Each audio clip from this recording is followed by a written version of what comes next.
next panel discussion, and it's titled Beyond Treatment: Investment in Mental health prevention and early intervention programs. I think this is something that we can all relate to. I think this is all something very important for us to abide by. As I said it yesterday, and I'm going to say it again, as healthcare practitioners and doctors and surgeons, we cannot pour from an empty cup. We have to be taking care of ourselves before we can take care of other people. And part of this panel discussion, we are going to have Dr. Nazut Hassan, Michelle Grigsby Hackett, Najla Watham, Dr. Salman Shahid, and Sarunas Narbutas. Can you please put your hands together and welcome our panelists and moderators? Good afternoon, everyone. So, welcome to the post-lunch session. I hope you all are active and will be into the discussion. It's a true honor to be here, both as a moderator and the panelist in the discussion. It's a very important discussion, as you have heard the title, Beyond Treatment, Investment in Mental Health Prevention and Intervention Programs.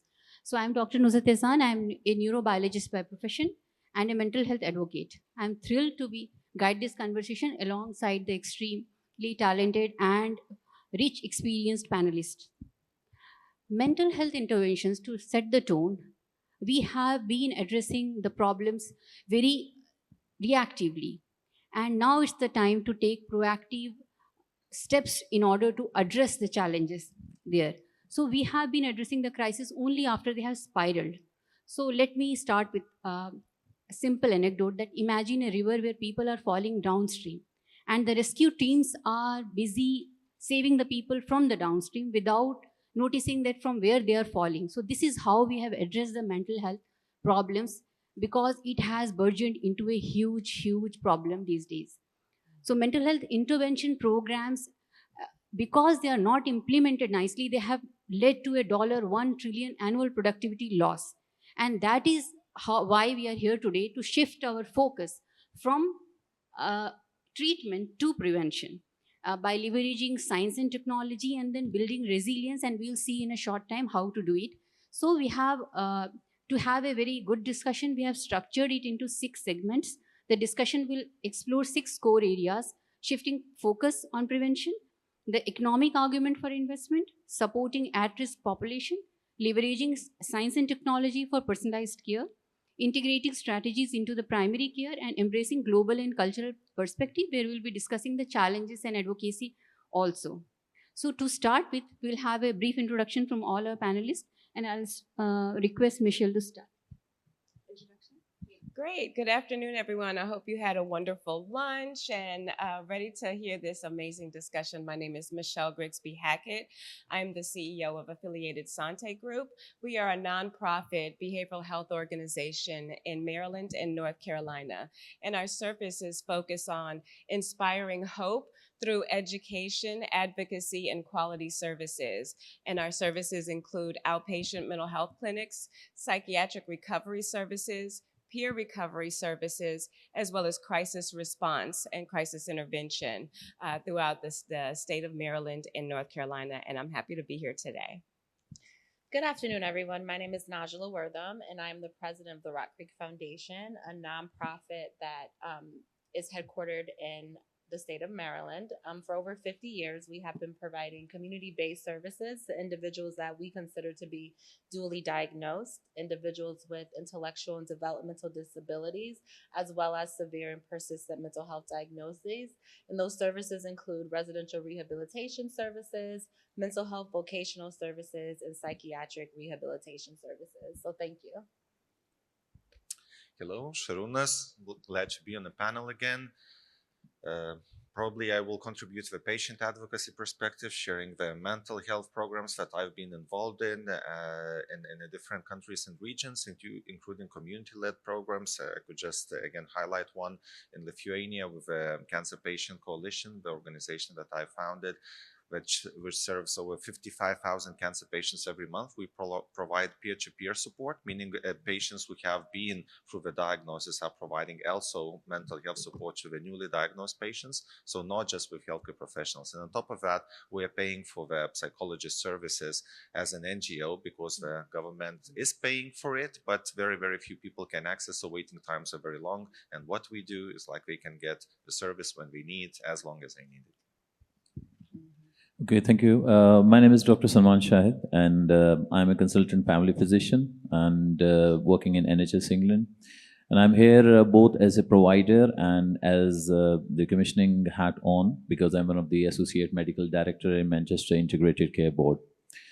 As Nuzhat had mentioned, the focus is from prevention to, from treatment to prevention. And for that reason, there is a need of bringing the providers and the commissioning together. So this is the area which is important, which we can only solve by sitting together and finding out what is the problem and where is the problem.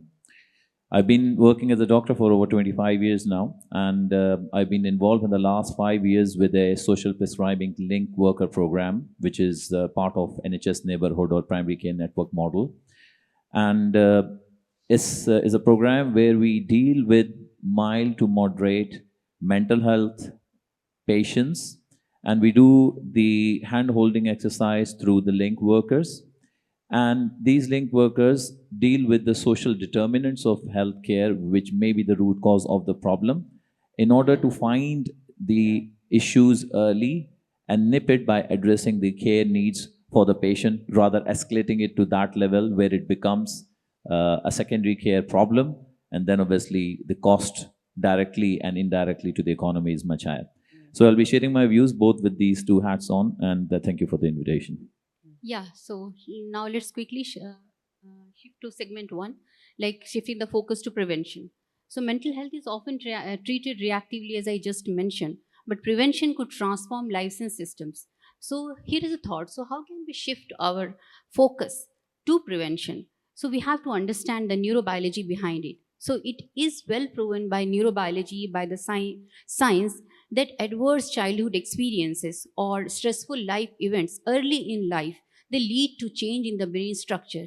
They can lead to the change in the fear and the reward centers of the brain, just the amygdala and the prefrontal cortex. And that is how the brain rewires itself into something dangerous. So if we are addressing the problem early on in life, then only the rewiring, so the brain has a remarkable capacity to rewire itself, and that is known as neuroplasticity. So basically that is brain remodeling. And if we do the brain remodeling in time, then we can address the problem early on. So the concept of prevention comes, and it is proven by neurobiology that for a problem to solve it, we have to see from where it starts. So there are early neurobiological markers to it, so which if we are going to screen in the early screening tools, just like the cortisol markers and the neuroinflammatory markers are there. So all these, they can detect the problem quite early, even when the symptoms start to manifest and come into something big. So given the expertise of our panelists in community health, I would like the discussion to start. Like I'd like to ask Sarnaz or Salman, how can we build awareness and implement preventive strategies at the grassroots level? Okay, I can start. Mental health, again, another hot topic in European Union right now, was happening, gaining traction during COVID, a lot of traction after COVID. We're at regional level. The European Commission started separate programs for mental health. Even there is another program in cancer. In cancer, we are spending mental health issues, addressing mental health stigma, and focusing on early interventions in cancer separately.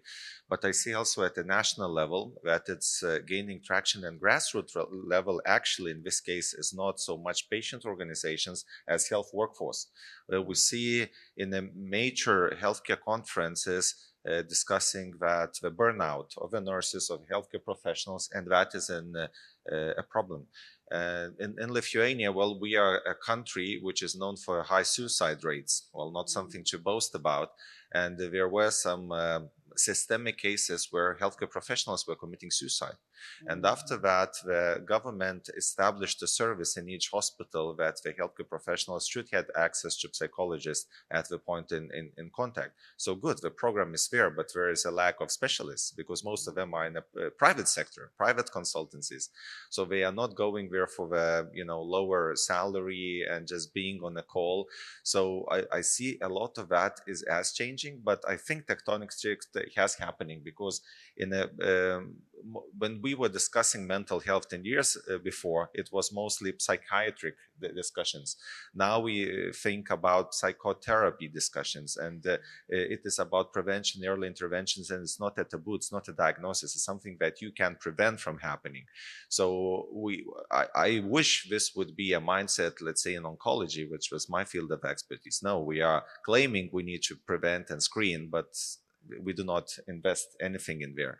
And when we are thinking about this, what you say, grassroots initiatives, I also see that it is gaining traction in the labor unions, where the people in the big corporations demand mental health services at work so that they wouldn't be going there. So I think it is a widespread, and we don't need to preach that it is need to happen. However, from the reality of where you lack this active skilled psychotherapists available at a point of care or at work, we still need a gap to bridge. But what is good, I see that universities are expanding the recruitment. So you mean to say that we need to have more skilled professional at the grassroots level Absolutely. in order Yes, to begin absolutely. with? There's a So workforce you all crisis. agree with it? Absolutely. There is Okay, an okay. intense workforce crisis. So in the that United means we States. have come with the first consensus. That, I fully agree. And I think we are kind of redefining the definitions in mental health. And this is very critical because being a primary care physician, when we see, particularly when we talk about many patients, particularly young patients presenting, and they say for them, stress is something which is very subjective. Stress, we did talk about stress, but this is not like a heart murmur. You put your stethoscope on and then you find this is a cardiac murmur, you say, and then you do an echo and confirm that. It is how you actually build the resilience. And the problem is what we are facing, I think, globally.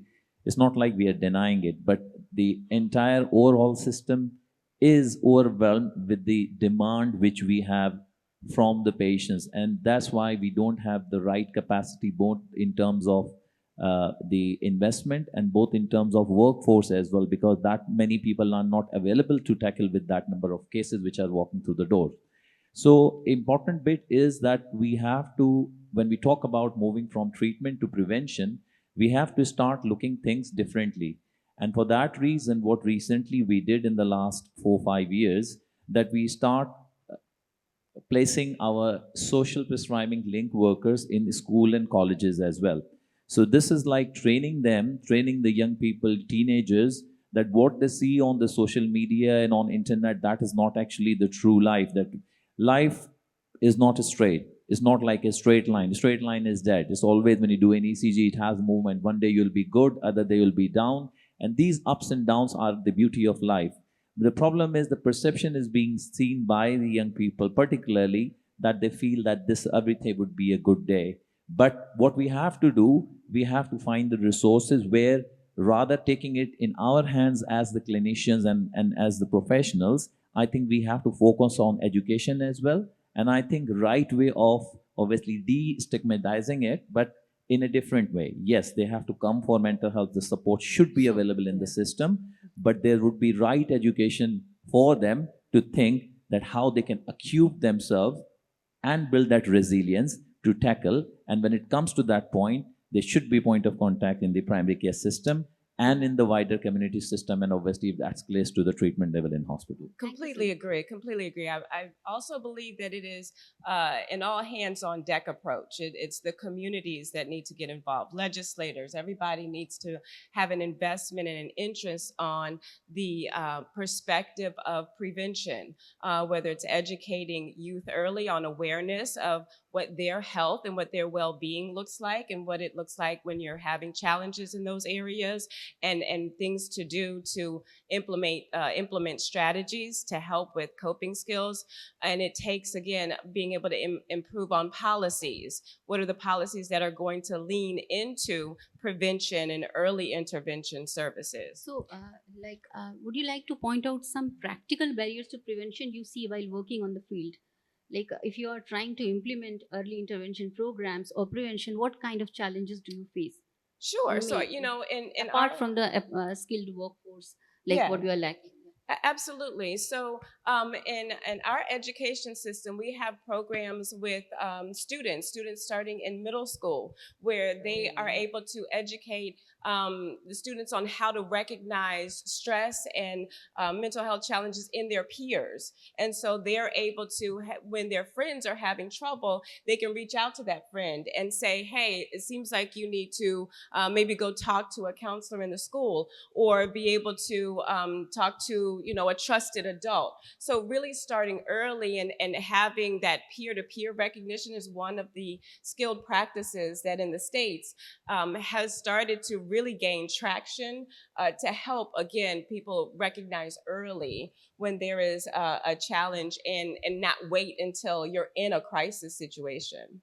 Right. Yeah, We thank you, also Michelle. we also provide a lot of family support services, so families can get together and assist each other with mentoring and understanding the mental health challenges that their children may be facing, and understanding that there's motivation behind behavior, right? And so if a child is experiencing explosive behaviors, what is the root of the cause, and really educating the families and reducing the stigma. There's still a lot of stigma behind mental health diagnosis in the States. And so it's about educating the families, understanding their biology so that they understand, right? If they're exactly. predisposed to, experiencing a mental health diagnosis. So I think the early education is key. So I would like to elaborate on this point that what Naila added, that we have to understand the biology behind these problems. So that's how we are going to reduce the stigma and then focus our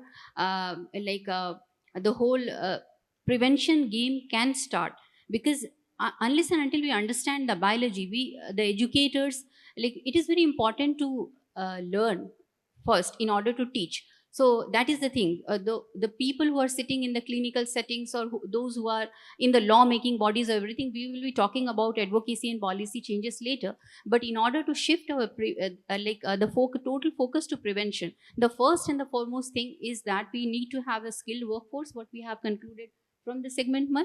And the second is that we have to educate the masses on the neurobiology of these diseases, or the diversity which we have in our population for the different mental health issues. So that's how we are going to shift our focus. So now moving quickly to the second segment, which is our economic argument for investment. So now that we have understood, okay, we need to prevent it. So, but is it economically feasible, or can we actually do it? So because the whole, I think the main mass is run by the business people, and we know how the world runs. So we have to think, so prevention is not just ethically sound, but it is economically smart also. As I have mentioned, that there is it is in a report, it is said that for every $1 who you invest in mental health prevention program, there is a $4 return. So it is like you are maintaining a bridge in order to prevent it from flooding early on. So you don't wait for the bridge to fall and then you are going to build another one. So it's like that. So if you build on analogies, so I would like to, let me put it this way, like small amount which you are putting in teaching resilience to kids or the adults will go a long way in preventing the long term complications which come up with maintaining the chronic disorders of mental health. So from this, I would like to, like, my panelists to add to it, that from your global perspective, how do you think that international funding disparities affect the implementation of early mental health programs? I could just speak from my experience. Really have to get to the funders and stakeholders to see, like you're saying, what is the return on their investment? Where is the cost savings going to happen with what you're investing? And so, an experience that we had was we were able to go to our legislators and say, look, with the services that we provided, we were able to save $4 million in hospital fees, in criminal justice fees, because we were able to implement these specific programs. And it was like a light switch, like, oh, nobody's ever come to us to talk about how we've saved money. And then now let's look at, well, since this is saving money, let's find a way to invest more into those programs. So it really is reaching them and helping them understand, how is this a benefit? How does this benefit them? How would they get the best return on their investment, whether it's government federal dollars or even if it's private funders? Yeah, and I would just add not only that part, but also when you invest in the child or the individual that is suffering, right? And you equip them with those skills, then you are also creating benefits to the larger society. So now this individual becomes an employee, a taxpayer. They're paying back into the system, which is another return on the investment. So that's a big deal as well. Dr. Saman, do you like to Two add? points I would like to mention. One is, I think it's very, very important. That's what I mentioned earlier on. We have to start thinking demedicalizing many of the stuff. Recently, the big challenge what we are facing in NHS, that we have got plenty of patients who are adult and they feel they have got adult onset ADHD or adult ADHD and autism that was never being diagnosed. And they're coming when they are in the 40s and 50s and living perfect lifestyle is okay, then there's no as such effect on them. But because there is more awareness, but there is no right tool available for them or the primary care system to screen these patients where they have got that condition or not. Now, the problem for the policymakers is that whether we medicalize that stuff or we say that this is one of the neurodiverse condition, just like everyone in this room is different, we would have had different behaviors, we would have different physical looks. In the same way, neurologically would be different, and that is dependent on your genetics, that is dependent on your environment, your cultural background. There's so many variables in that. Yes, it needs to be screened when it is affecting you and the other individuals around you to a certain level. But we are in a very infancy phase about that. But the important thing is to understand that the neurodiverse element does exist and what we have to do about it. Second is what is important as a policymaker, that whenever what you rightly have mentioned, whenever we do any investment, we look for the return. In NHS, we are working heavily towards the integration of services, which actually I'm part of, Integrated Care Board, which means the primary care services, community services, and secondary care services, all the money pools into one, and then we decide what is best for our patient. So we actually thinking towards the patient-centered care, asking the patients in their patient participation group what actually are their needs, both from cultural point of view, both from their historic point of view. Because of the mass immigration, cultural backgrounds would be different. So if we are obviously making policies for someone just only cater white population, that may be different because black dynamics are different, South Asian population is different, and then obviously we would not be able to cater it properly.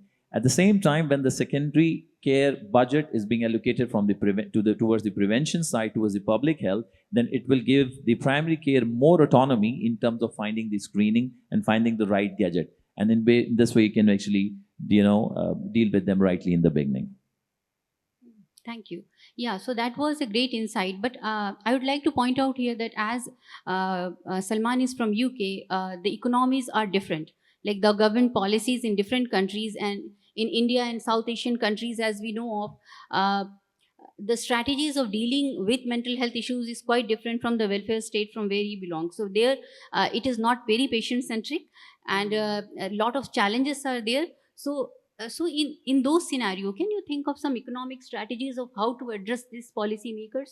So as you belong to economies which are really developed, so can you think of some economic strategies? I think that for us, there's funding that is there, right? So what we see what we do is that when we are treating an individual that is suffering from these diagnoses, or it's being funded for us to support these individuals, it is very important to have clear outcomes, that their treatment plans are directed for goals for them to achieve, so that we can have the data to support the economics, right, to continue the funding to continue. So it's very important to have those outcomes. That would be my suggestion. And in addition to that, our states are going into a performance-based model of reimbursement. Right. So then, you have to focus on, again, what is the outcome of that person's care to be able to continue getting the funding that is going to lead to the continued positive outcomes, the preventative services that they can Or receive. showing the gaps as well. So when you're tracking data, or, gathering data, it's where are the gaps as well, so that you can take that information to the legislators as well to say, hey, here are the gaps in the services, and here's what it's costing us to provide these additional services that's not included in this funding model.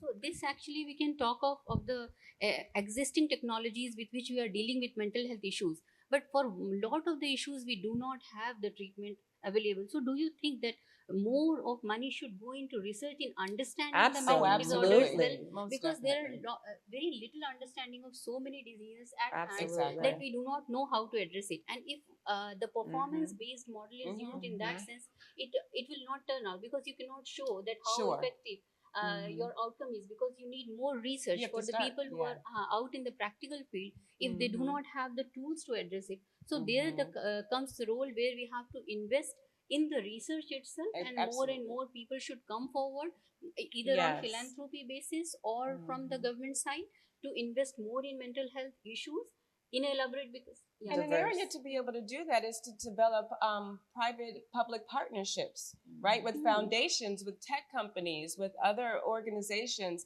that can help fund research projects, and can help fund needs assessment projects to really see what the communities are needing, right? And it can go from various country to country, but there are communities within the countries, that are going to be very diverse, or going to have different needs. So you really have to find partners who will be able to fund those investments or fund those projects, so that you can start to get the baseline data, to be able to develop great programming for. Yeah, great. So thank you, Michelle. So I would like to quickly add a neurobiological perspective to it. That when you don't invest in mental health prevention programs, like if you are not addressing a brain mental health issue, and it is left untreated, then brain gets into a maladaptive programming process, where it tries to do something which it should not be doing. For example, if you are high on addiction, then the dopamine system is completely hijacked, and what it does is that it enters into a cycle of dependency, which is very difficult to break later on. So we have to think, if we understand how the mechanism is going on, then more and more people will get interested in addressing the issues earlier. So that's how. No, thank you, Nuzut. I think you're pointing out very important stuff here, and that is not only important for the patients, but even from the clinician's perspective as well. I think the curriculum which is being designed was never being too much focused. I'm even as a talking as a doctor towards the mental side of it, and these mental, because there's no proper research done on that aspect.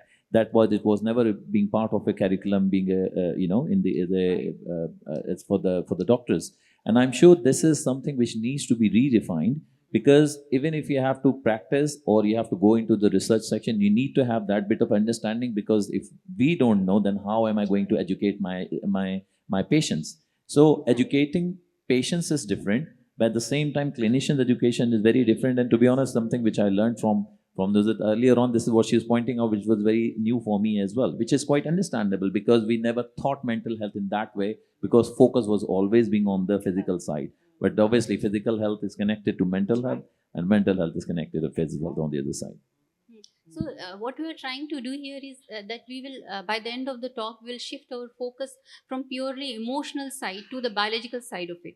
So to understand the side, because we have been talking too much of the emotional side of the mental health, and we do not think really whether it is we should be very proactive and quick to go and screen and say that, okay, if someone says I'm stressed, and you go and screen and no, you are not stressed, you are good and you can go to work. So we have to increase the research to that level. So let us quickly shift our like talk to the third segment, because we are running on time. Focus at risk populations.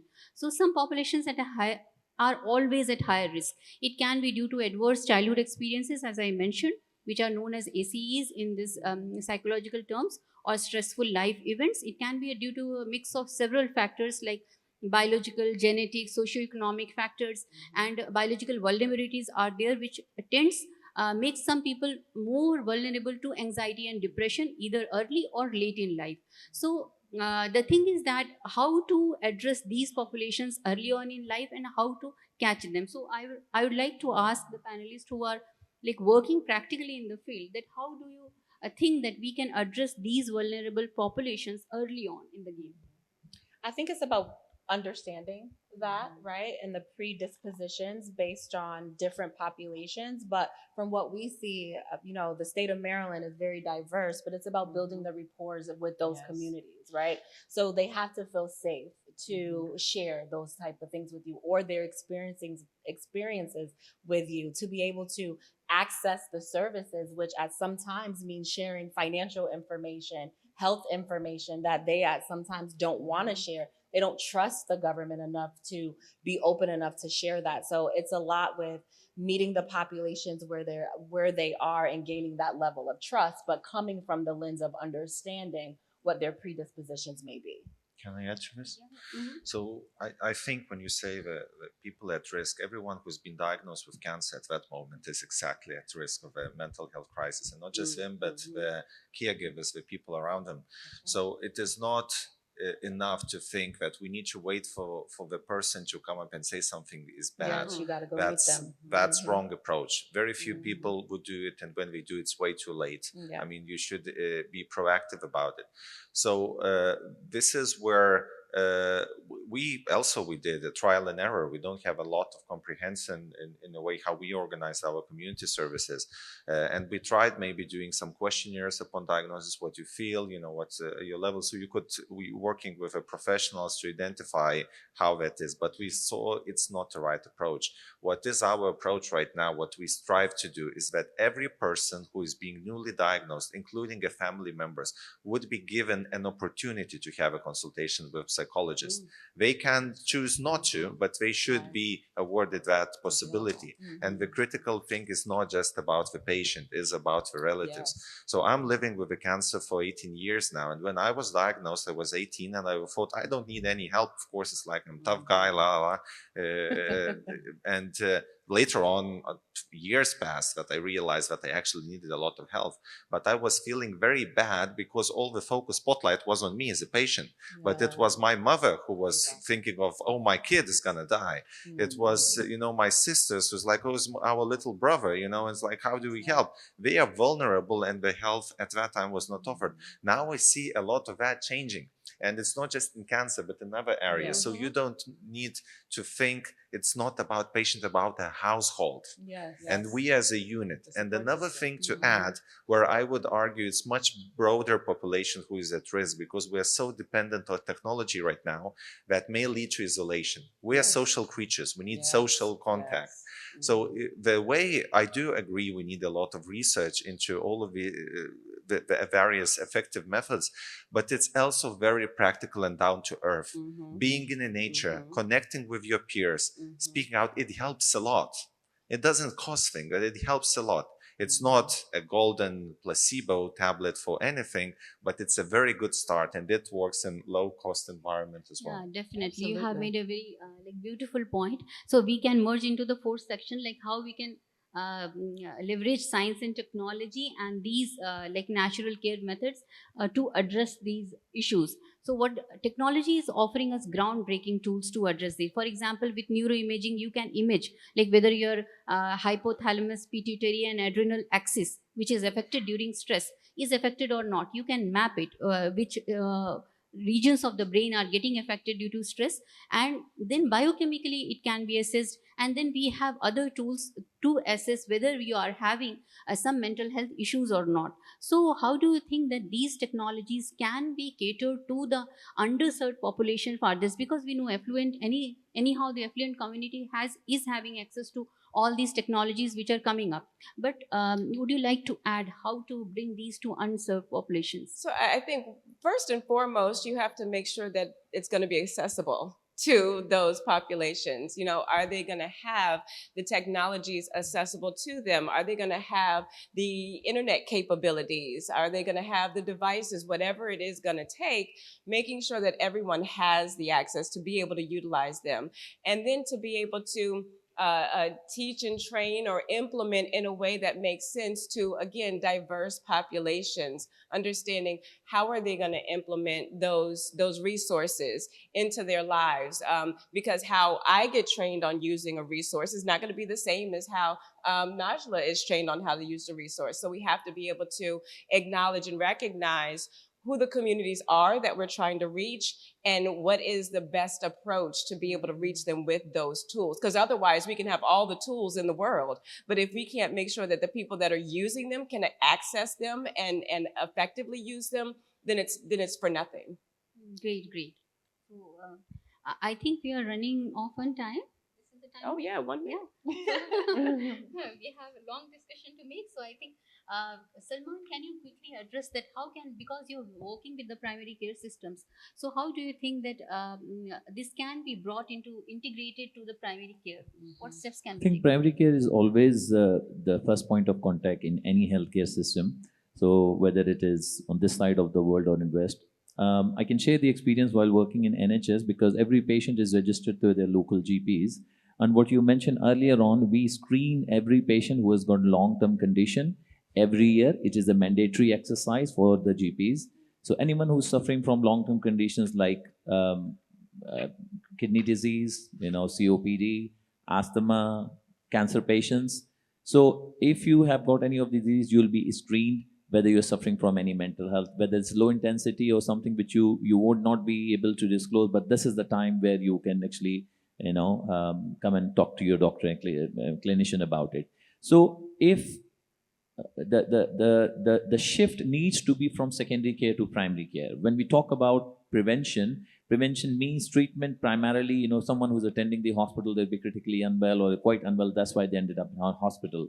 So when you have to inject any funding, any finances, any money, economically, it needs to go from that level to down level. And then for that reason, you need to have a good, robust primary care system available who is rightly equipped with the right finances, with the right workforce, and with the right understanding of the condition you're dealing with. So it is, whether it is West, whether it is South Asian country, I think the basic principle and ethos remains the same. But for that reason, again, the policy makers need to sit together and they need to bridge the gap between the provider and the commissioner. Because if I'm not able to understand, I tell you one more thing, in England, every general practice, for example, if I'm working as a consultant family physician, I have to have a patient participation group and I have to see that cohort of patient which any patient on my list can join, and they can come and question me and ask me that what services you are providing me, what is the provision for this service in your system, because I want this. And that could have a equal representation from anyone. So this challenge, again, it is may not be available because the way in this part of the world, this is very dictative exercise that you're going to see a consultant, I'm not going to say anything because I'm actually afraid. So that shift has to change. If that will change, I think the overall impact will change. Great. So I think we have made a point here. Like, in order to integrate into the primary care, we have to again start from the grassroots level, educating the primary care providers, and then the funding should flow from the, as you said, this from the secondary care to the primary care. So now the last part of our discussion is on global perspectives, advocacy, and challenges. which is the most important part, because as we are going to address, mental health has become a global issue, but the cultural perspective and the cultural impact on the mental health is different in different parts of the world, and it is backed by neuroscience, because people growing up in different societies have different kind of brain restructuring. Neuroscience has shown that people who grow, for example, in collectivist society, they have a kind of strong bonding within them, and the feeling of empathy and care is more. And apart from the people who grow in individualistic society, in which the traits of independence is more, so that's how the brain gets wired early on when you are in a different setup. So when you are providing care to these kind of people, and when they are facing any kind of problems, the care provider should be from that kind, at least understand the kind of background from the person is coming in, because the total approach to a problem can be a different in different parts of the world. So that's how the global concept of addressing the mental health challenge is having a cultural perspective to it, and it has a biology behind it.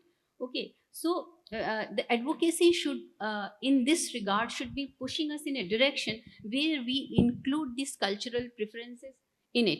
So I would like to ask that how can we build culturally sensitive programs in order to address these issues?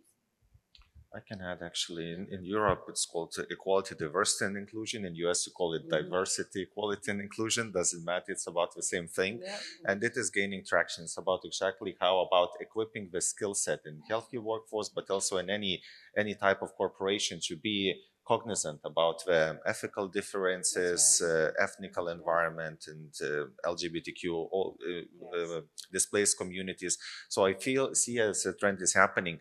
But as we discussed, that the mental health, I think tectonic shift has happened. It's becoming less of a stigma and more of like a hygiene, like you do a teeth hygiene.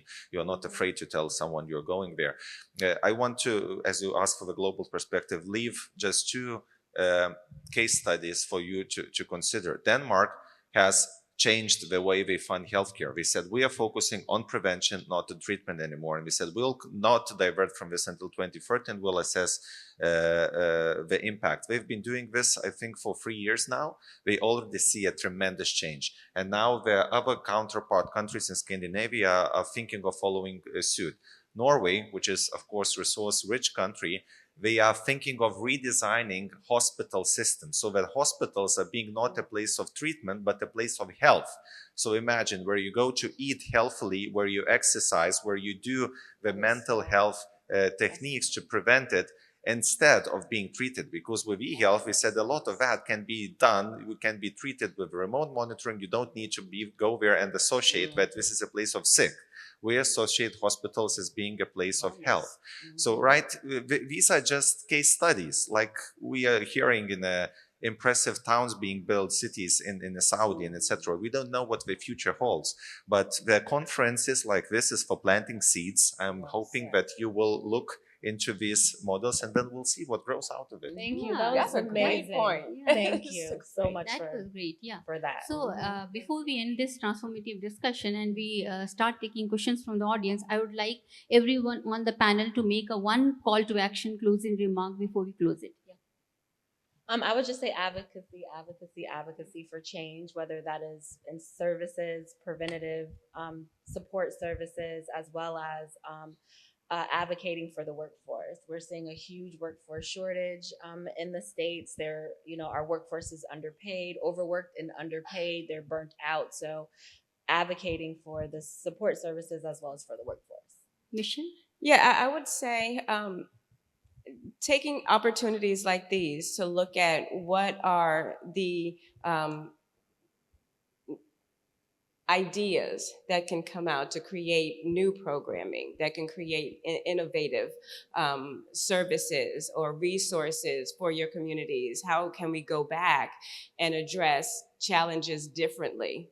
And I think that is really important to take away from here. Also, how can we partner with people that we don't even think to partner with, whether it's, again, tech companies, foundations, other organizations that can really help us advance our missions, our work, and the support to our communities. Great.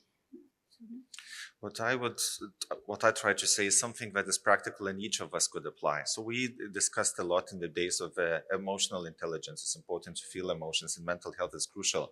But think about the social skills. It's not just to see that someone is feeling down. It's about what you do about it. If you see a person in a corner who is not interacting with others, be that person who approaches them and say, "How are you? How is your day?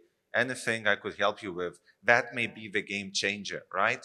So it's us being the humans and not just thinking, "Oh, I'm fine, I don't care about others." We're not fine if we are the only ones smiling where others are crying. We will not be fine if we have any emotional intelligence. So it's about just being that proactive and thinking of the small thing that can make a huge difference. Great. Salman? I think I'll just continue what you said. I think digitalization has got good side, but on the other side, the human interaction is lost. And this is something which you rightly mentioned earlier on. We are all social animals, so it can't work until we see each other, and this is what we need. And this, in as per my point, I would say that for prevention, you have to move towards the primary care system, and we have to think as an integrated care system, and don't think that there is a division between primary care and hospital system. This is not my job, this is their job. We have to think collectively as a system that how we can actually sort this problem out, what my population needs are, and how we can do it in a humanly manner, in a cost effective manner. I think this is a general principle globally. I think it should be applied in the same way. Yeah, thank you so much. So you made a point. So I will leave all of you with a food for thought that whenever we talk of, it's my own personal opinion that when we talk of mental health, we talk of anxiety, depression, person who is sad. But I would like to bring you to the fact that the most smiling person in the room can be the most toxic one. So just think that whether you are causing stress to your peers. So that will be the thing, that are you the toxic person to someone else's life stress? So if you can think on that, because we have seen the second layer of the society which is getting depressed and going to doctors, but we do not actually address the people who are causing the stress, sitting in powerful positions. They can be parents also, they can be in any form, and they look quite healthy. Nobody will say that they are clinically ill, but they are. So they can be a different personality, because after reading a lot of psychology and neurobiology, what I have understood, that this is the first layer we need to address, and the second layer, 90% of it will take care of itself. Now we are open to questions. Thank you.